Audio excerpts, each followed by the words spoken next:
So today I want to show you guys a little bit of behind the scenes of building out a shower and what that looks like.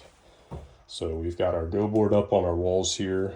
All of our sealant has been applied, so the walls are completely waterproofed at this point. We did our shower pan yesterday, getting ready to apply Kerdi membrane to the top of this, roll it up our walls, wrap out our curb, and go ahead and finish up the waterproofing here so that we can move on to tile installation. Couple of things that I wanted to touch on with this though. One of the key things is shower pans. You see a lot of guys today using pre-made pans, which I'm totally a fan of in certain applications. With this application specifically, we had 8 feet roughly from wall to wall here, and then 42 inches from that back wall to the front of the curb here for the depth. So with that, it would add a little bit of challenge if we were to do a pre-made pan because we would have to cut it down.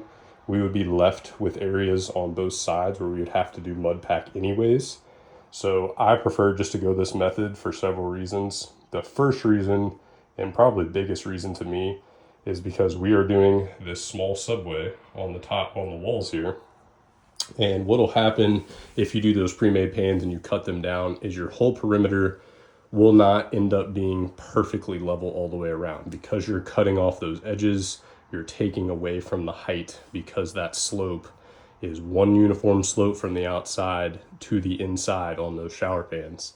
So if you take off a little bit of one of those sides, you're making it different side to side all the way around. So with this application, I'm able to control my entire perimeter, make that perimeter perfectly level so that when we go to install this tile, it is as simple as finding our difference from the bottom to the top.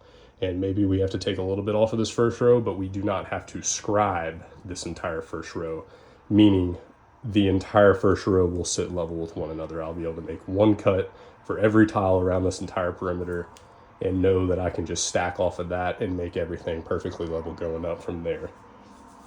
If you were to have to scribe this, what you would end up having to do is this would more than likely be your level point, both of these walls outside here, and then it more than likely would dip in the middle here.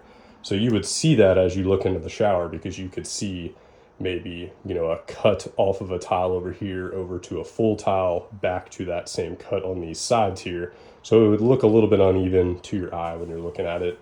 I don't personally prefer that. It makes this install a lot easier as well, a lot more DIY friendly if you use this method. So what I've actually done in here, and something that I used to use when I was teaching how to build out shower pans to guys, and still use it to this day when I'm teaching guys how to build out these shower pans, is I take a PVC board on the outside edges, I rip it down to whatever height that I need there, and I use those strips all the way around this perimeter to be perfectly level and create the pitch that I need going from these edges to my drain. So that point there is perfectly level with over here, and so forth all the way around this point. So once you set that ledger board all the way around, then you can simply pour your mud in here after your drain is set and screed from those points to your drain. So I take a level and work it along all the way, create the level perimeter to our drain, creating that slope. And once I'm done with all that, I give it a good slick, give it one more pass over after everything is perfectly flat on that. And you're left with just a really rock solid pan that has a perfect perimeter all the way around, no questions asked. I use that basically as a guide. It's really, really easy for somebody that hasn't done a lot of shower pans and doesn't feel confident with leveling out these perimeters perfectly.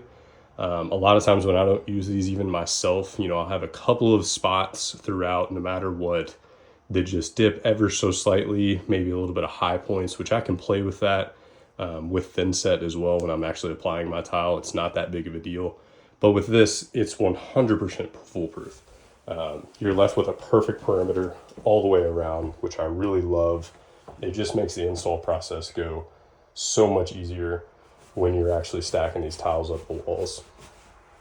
So if you guys are interested in seeing a video of this, of how I did this, please let me know. I've got several videos of it that I could share with you. Kind of go in depth on that process of how I set my drain, how I get that level, and then how I set these boards on the outside, get those perfectly level before we actually start dropping mud in here.